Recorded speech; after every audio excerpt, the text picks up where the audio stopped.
Additional users can be removed from the control panel.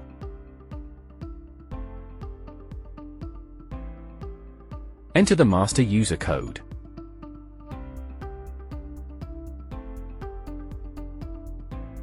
Press Menu. Press Yes. Use the arrow keys to scroll down to do you want to set up users?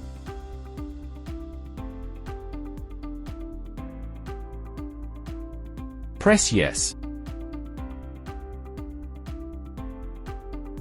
Use the arrow keys to select the user you want to delete. Press the reset key.